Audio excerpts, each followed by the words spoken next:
अब बात करते हैं हम टाइप की कि जो केमिकल रिएक्शन है उसकी टाइप कितनी है। तो टाइप है उनके 1 2 3 4 5, कितने हैं 5। पहला है कंबाइनेशन, कंबाइनेशन कंबाइनेशन reaction. Second decomposition reaction, decomposition reaction. Third oxidation reaction, oxidation reaction. Fourth reduction reaction. और फिफ्थ, ये फोर्थ है, फिफ्थ है displacement reaction, displacement reaction, displacement reaction. छठवा है डबल डिस्प्लेसमेंट रिएक्शन, ये तो रहेगा अच्छे हैं, डबल डिस्प्लेसमेंट रिएक्शन। ठीक है, कितने 6 हैं। पहला है कंबाइनेशन reaction, decomposition reaction, oxidation reaction, reduction reaction, displacement reaction, double displacement reaction. पहले देखते हैं कंबाइनेशन रिएक्शन डेफिनेशन। कंबाइनेशन रिएक्शन है टू एलिमेंट्स और कंपाउंड्स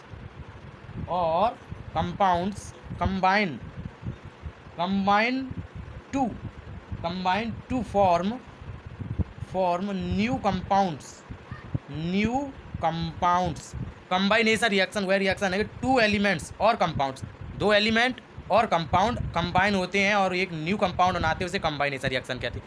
जैसे 2 एलिमेंट, एक एलिमेंट ले लिया, एक एलिमेंट ए, एक एलिमेंट एस, ये एलिमेंट ले लिया और इनको कंबाइन कर दिया तो ये क्या बन गया, ए एस बन गई। तो इसे ही हम कंबाइनेशन रिएक्शन कहते हैं। जैसे एक उदाहरण लेते हैं सही सा, Mg+O बराबर क्या हो गया, MgO। इससे हम क्या कहते हैं, कंबाइनेशन रिएक्शन। ये दोनों मिलकर क्या हो रहा है, कंबाइन हो रहे हैं और एक न्यू कंपाउंड बना रहे हैं, उसे ही हम कहते हैं कंबाइनेशन रिएक्शन, कंबाइनेशन रिएक्शन। ठीक है, अब दूसरी देखते हैं हम। और कंबाइनेशन रिएक्शन में 2 रिएक्शन और होती हैं, एक होती है एक्सोथर्मिक रिएक्शन, और एक होती है endothermic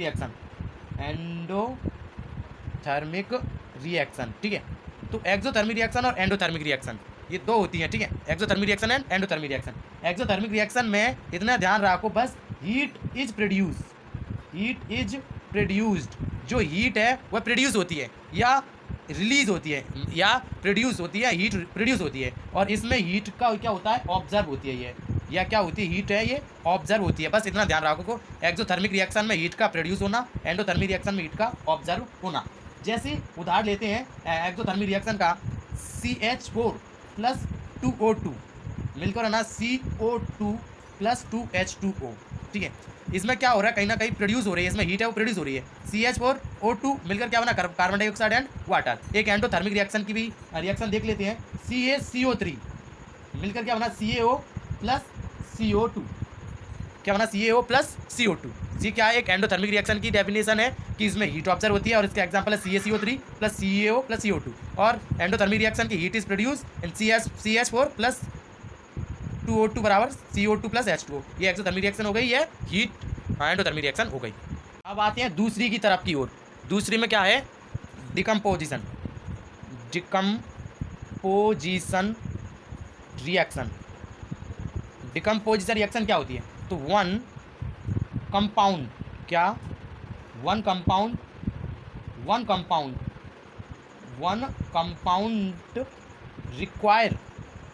requires energy to break into 2 or more element या कंपाउंड्स और प्रोडक्ट्स। ठीक है, यानी कि वन कंपाउंड, एक कंपाउंड होगा और वह टूट जाएगा 2 में। यानी कि एक कंपाउंड है, मान लीजिए ए बी है कंपाउंड है, कंबाइंड कंपाउंड है, उसका अगर टूट जाना A + B में, वही हमारा डिकम्पोजिशन कहलाता है। वही हमारा क्या कहलाता है, डिकम्पोजिशन कहलाता है। ये कंबाइनेशन का जस्ट अपोजिट है डिकम्पोजिशन रिएक्शन। और इसके उदाहरण ले लेते हैं, FeSO4 मिलकर क्या बनाएंगे अपनी, Fe2O3 + SO2 + SO3। अब तुम बोलोगे कि 2 और मोर एलिमेंट, क्या 2 या 2 से अधिक में टूट सकता है, यानी कि एक कंबाइन है, ये कंपाउंड है, कितने में टूट रहा है, 3 में, 3 एलिमेंट में टूट रहा है या कंपाउंड में टूट रहा है, उसी को हम डिकम्पोजिशन कहते हैं। और हमारा जो था कंबाइनेशन रिएक्शन थी वो क्या थी, वह मिलकर बन रही थी, वह मिल रही थी, और जो डिकम्पोजिशन रिएक्शन है वह क्या आ रही है, टू डिकम्पोज हो रही है, ठीक है। और इसके अंदर भी आते हैं, इसके अंदर भी आते हैं थर्मल डिकम्पोजिशन। थर्मल डिकम्पोजिशन में क्या होता है, इसमें होता है single compound break into two or more element. और तुम कहोगे ये और ये डेफिनेशन में क्या अंतर है, डेफिनेशन में अंतर है और आगे जाने दो। ऑन हीटिंग थर्मल डिकम्पोजिशन में क्या होता है, इसमें भी है डिकम्पोजिशन है कि एक सिंगल कंपाउंड होगा और वह कितने में टूटेगा, 2 या 2 से अधिक की में टूटेगा। किसके द्वारा यह टूटेगा, थर्मल डिकम्पोजिशन टूटेगा ऑन हीटिंग के द्वारा यह टूटेगा। पता है एक और है कि ये इलेक्ट्रोलाइटिक डिकम्पोजिशन। इसकी एक उदाहरण नहीं दे पाया मैंने, इसका उदाहरण लिख लीजिए CaCO3। ये है एक हीट के द्वारा टूट रहा है, किसके द्वारा, हीट के द्वारा, CaO प्लस CO2, ठीक है। ये एक थर्मल डिकम्पोजिशन। इलेक्ट्रोलाइटिक डिकम्पोजिशन क्या है, यह एक reactant break down and applying electric current, ठीक है। ये इलेक्ट्रोलाइटिक किससे डिकम्पोज होगी, इलेक्ट्रिक करंट से। थर्मल डिकम्पोजिशन किससे होगी, हीट से। इसका एक उदाहरण ले लेते हैं, इसका उदाहरण है H2O मान लो, ठीक है। इसमें क्या करेंगे तो H2 प्लस O2, ठीक है। ये मैंने बैलेंस कर दी, बैलेंस करना भी आगे वीडियो में दिखाऊंगा मैं, ठीक है। ये हो गई, ठीक है, आगे भी हो गई, ये हो गई डिकम्पोजिशन रिएक्शन हो गया। डिकम्पोजिशन रिएक्शन एक थर्मल डिकम्पोजिशन हो गया, एक हो गया इलेक्ट्रोलाइटिक डिकम्पोजिशन। एक और रह गया, इसके अंदर एक और भी आता है, वह है एक और है, उस एक और मैं यहाँ लिख देता हूँ, ठीक है, ओके। अब तीसरा है वह है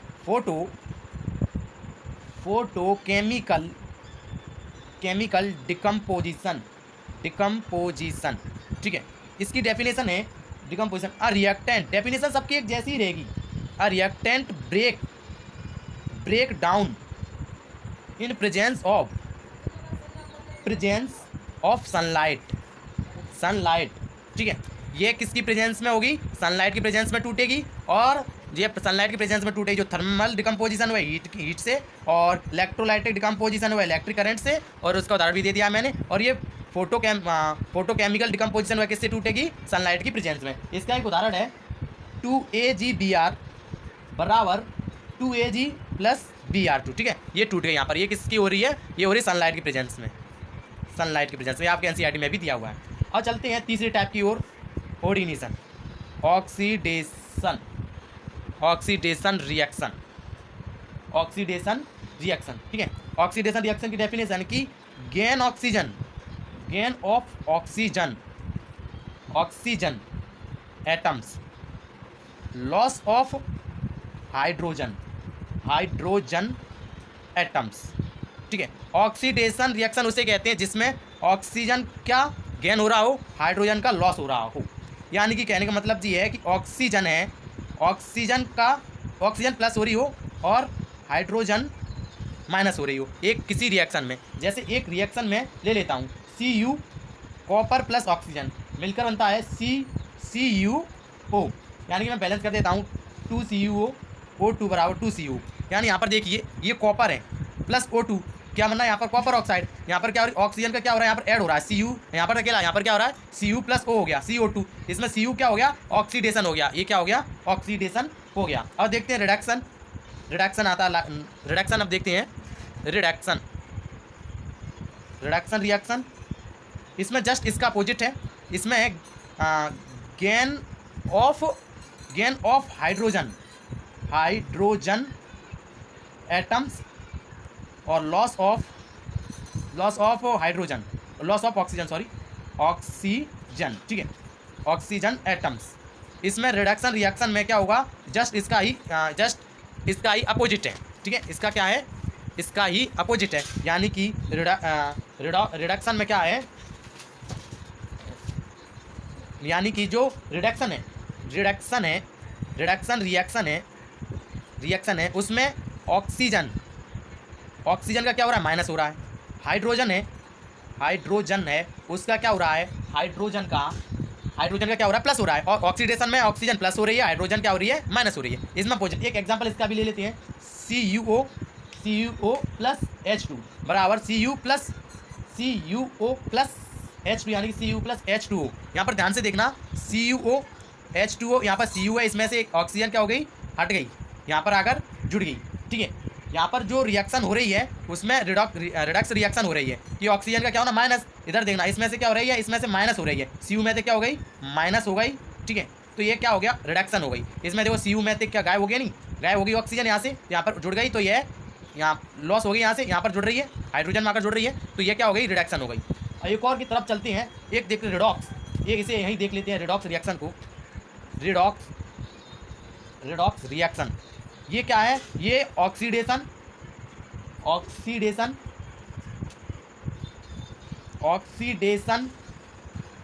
एंड रिडक्शन, इनमें दोनों ही रिएक्शन होती है, ये दोनों ही रिएक्शन रिडॉक्स कहलाई जाती है। इन दोनों को अगर मिलाएंगे तो यह रिडॉक्स बन जाएगी, और इन दोनों रिएक्शन को मिलाएंगे तो ये क्या बन जाएगी, रिडॉक्स बन जाएगी। यानी कि एक उदाहरण ले लेते हैं इसी का ही, CuO प्लस H2 बराबर Cu प्लस H2। ध्यान से देखना, इसमें से तो O माइनस हो रही है ना, यहाँ पर अपनी ऑक्सीजन क्या हो रही है, लॉस हो रही है, ऑक्सीजन का क्या हो रहा है, लॉस हो रहा है। तो इसमें से, तो इसमें ये और यहाँ से ऑक्सीजन इसमें जा रही है, तो यह क्या हो गया, यहाँ से इसमें से हट रही है ना यहाँ पर, तो इसमें और रिडक्शन हो गया क्या, नहीं रिडक्शन। और इसमें अगर ऑक्सीजन का जुड़ रही है H2O, इसमें क्या हो रही है, ऑक्सीजन आकर जुड़ रही है, तो इसमें ऑक्सीडेशन हो गया क्या, इसमें क्या हो गया, ऑक्सीडेशन हो गया। तो इसी को हम रिडॉक्स कहते हैं। यहाँ पर उसमें ऑक्सीडेशन भी हो रहा हो और रिडक्शन भी हो रहा हो, इन दोनों को मिलाकर क्या बन जाता है, रिडॉक्स,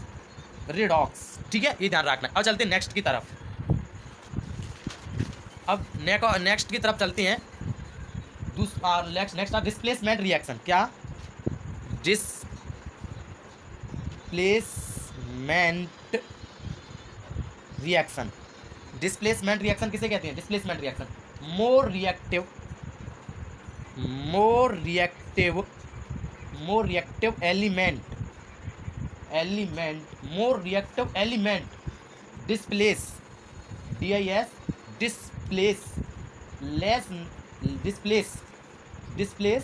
लेस रिएक्टिव, उसे डिस्प्लेसमेंट रिएक्शन कहते हैं।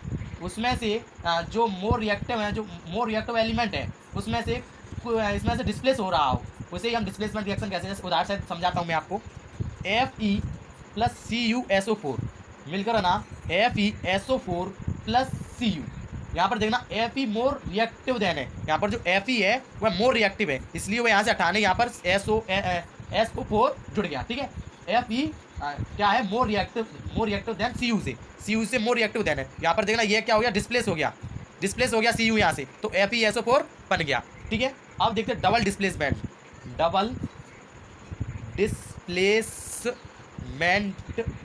रिएक्शन,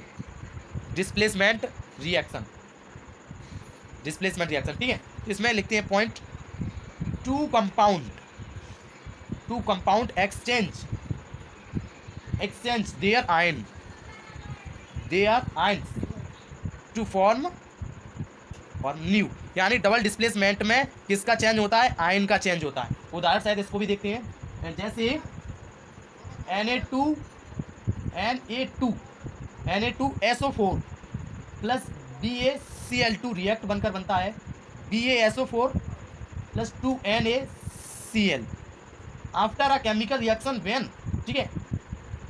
मतलब है इसमें किसमें आयन का हो रहा है, Na2CaSO4 BaCl2 BaSO4 2NaCl।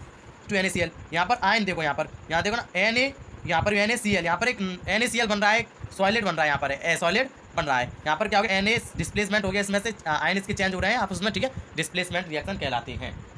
यहाँ पर हमने ये टाइप देख लिए, ठीक है, टाइप देख लिए हमने केमिकल रिएक्शन के।